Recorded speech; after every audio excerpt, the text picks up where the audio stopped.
ఎవరో చెప్పారంటున్నారు కదా, ఏమని చెప్పారు?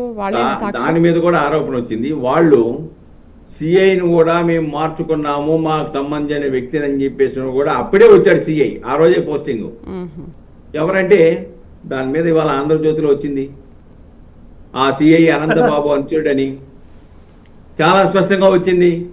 ఇప్పుడు కూడా నాకు ఫోన్ చేశారు రంపచోడవరం నుంచి, ఏమంటే వాళ్ళకి కావాల్సింది ఈ ప్రభుత్వ హయాంలో వాళ్ళకి కావాల్సిన సిఐని ఆ కేసులో పెట్టుకుంటే ఈ కేసులో ఏమి న్యాయం జరుగుతుందని అడుగుతున్నారు.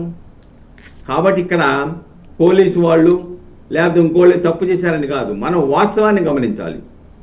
నాకెలా చెప్పారు, వీధి సుబ్రహ్మణ్యం తమ్ముడు ఫోన్ చేశాడు ఒక రాత్రి, సార్ వీళ్ళకి డబ్బులు ఇచ్చేసి తీసుకెళ్లిపోయారండి, అక్కడ నిర్బంధించారండి, ఇంకా మా అన్నయ్యని చంపిన వాళ్ళకి ఇంకా న్యాయం జరిగేది ఏంటండి అని ఆవేదన వెలుబుచ్చితే, నేను కోర్టులో వాళ్ళకి ఏం ధైర్యం చెప్పానంటే, ఏమన్నా ఉంటే పోలీసు వాళ్ళకి చెప్పండి, లేకపోతే నాకు చెప్పండి, నేను వెంటనే వాళ్ళకి రక్షణ కల్పించే ఏర్పాటు చేస్తానని చెప్పా. అందుకని ఆయన ఫోన్ చేశాడు, వెంటనే ఎస్పీ గారికి చెప్పాను. పోలీసు వాళ్ళు కూడా నిజంగా కనుక వన్ సైడ్ గా యాక్ట్ చేస్తే, నాతో ఎస్పీ ఏమన్నాడు తెలుసా, అది వాస్తవం కాదేమోనండి, గాలి కబురు ఏమండి అన్నాడు.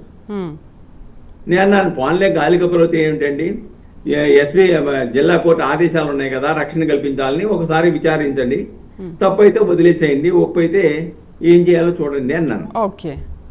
ఉదయాన్ని పిలిచి అడిగారు, పిలిస్తే ఈ కుర్రగాళ్ళు ₹1,00,000 ఉన్నాడండి, సోమతన్న ఒక మెకానికులు, ఒకరు కార్ షెడ్లో పనిచేసేవాడు, వీళ్ళు తీసుకొచ్చి వాస్తవం మొత్తం చెప్పారు, వెలుగు చూసింది.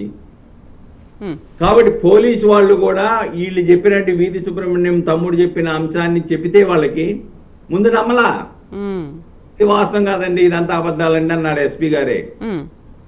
కాబట్టి ఇక్కడ ఏదో ఇన్ఫ్లుయెన్స్ చేసి తప్పుడు కేసు పెట్టారనే వాదనకి ఇక్కడ నాకైతే మార్గాలు కనబట్టలా.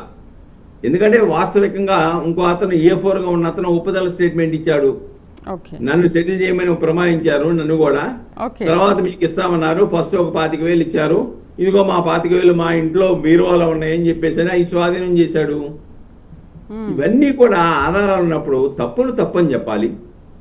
ఏ పార్టీ అయినా వ్యక్తులైనా తప్పులు తప్పని చెప్పాలి. ఎందుకంటే మనం చూసాం కదా, ఒకసారి మిత్రుడిని ఆలోచించుకోమనండి, బెయిల్ మీద వచ్చినప్పుడు వీధి సుబ్రహ్మణ్యం హత్య కేసులో ఉన్నప్పుడు ఆయనకి దండలేసి ఊరేగించింది ఎవరు? అది న్యాయమేనా? అది మంచి సంస్కృతేనా ఈ సమాజానికి? శాంతి భద్రతలను కాపాడడానికి అది మార్గమేనా? ఏ సంకేతాలు సమాజానికి తీసుకెళ్తున్నాం? మనిషి ఎవడైనా ఉన్నాయి, ఆ వ్యక్తి నేరం చేశాడని ఆరోపణ వ్యక్తి ఏ పార్టీకైనా సంబంధం ఉన్నాయి, కానీ అది తప్పని ఖండించేవంటి మనస్తత్వం మనకు లేకపోతే మనం సమాజంలో ప్రజాస్వామిక వ్యవస్థలో అశాంతిని సృష్టించిన వాళ్ళు అవుతాము. కాబట్టి దీంట్లో చాలా స్పష్టం, ఇన్వెస్టిగేషన్లో వెలుగు చూసిన అంశాలు, ఆ అంశాలే బెయిల్ రద్దు కోసం ఈ కోర్టులో వీధి సుబ్రహ్మణ్యం ట్రయల్ జరుగుతున్న కేసులో వేశాను. దాంట్లో రేపు వాద ప్రతివాదనలు ఉంటాయి, సరే న్యాయస్థానం నిర్ధారిస్తుంది. కానీ దయచేసి నా రిక్వెస్ట్ ఏంటంటే, అన్నింటినీ కూడా రాజకీయంగా పిలవడానికి ప్రయత్నం చేయొద్దు. నేరాన్ని నేరంగా చూడండి, తప్పును తప్పుగా చూడండి, తప్పును తప్పని ఖండించండి. అప్పుడు ప్రజాస్వామిక వ్యవస్థలో పార్టీల యొక్క విలువలు కానీ పార్టీల యొక్క గౌరవాలు కానీ పెరుగుతాయి. రైట్ సుబ్బారావు గారు, ఇప్పుడు మీరు ఆ దిశలో ఆలోచించాలనేది. మీరు సేకరించిన ఎవిడెన్స్ అన్ని కూడా కోర్టుకి సమర్పించారా? డెఫినెట్ గా అండి, అది నిన్నే ఫైల్ చేసాం పిటిషన్ తో పాటే. ఓకే, ఇప్పుడు వాదోపవాదాలు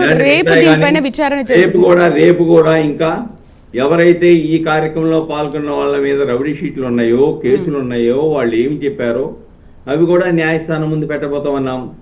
గతంలో అనంతబాబు మీద ఉన్నటువంటి కేసులు ఆల్రెడీ ఛార్జ్ షీట్ లో ఉన్నాయి. అలానే గతంలో ఉన్న రౌడీ షీట్ విషయం కూడా రేపు న్యాయస్థానం ముందుకి ఆయన మీద ఉన్నప్పుడు రౌడీ షీట్ ని ఆ యొక్క గత ప్రభుత్వం వచ్చిన తర్వాత ఆ యొక్క రౌడీ షీట్ని తీసివేసిన సంఘటన కూడా న్యాయస్థానం దృష్టికి తీసుకువెళ్ళి ఈ కేసులో ఉన్నటువంటి ముద్దాయిల యొక్క గత చరిత్ర కూడా న్యాయస్థానానికి చెప్పాలి కదా, అవి కూడా న్యాయస్థానం దృష్టికి తీసుకెళ్తాం. ఈ కేసు ఇలానే ఉంటే ఇదే కంటిన్యూ చేస్తే జస్టిస్ డెలివరీ సిస్టంలో న్యాయ వ్యవస్థ యొక్క పద్ధతుల్లో ప్రొసీజర్లో ఇంటర్ఫియర్ అయినట్టు అవుతుంది. స్వేచ్ఛని బెయిల్ ఇచ్చింది సాక్షుల్ని బెదిరించమని కాదు, స్వేచ్ఛ వేరు, స్వేచ్ఛ ఓన్లీ కొంతవరకే రిస్ట్రిక్టెడ్. కానీ కేసును సాఫీగా జరగడానికి సక్రమంగా జరగడానికి కావాల్సిన పరిస్థితుల గురించి న్యాయస్థానం ముందుకు తీసుకెళ్తాము.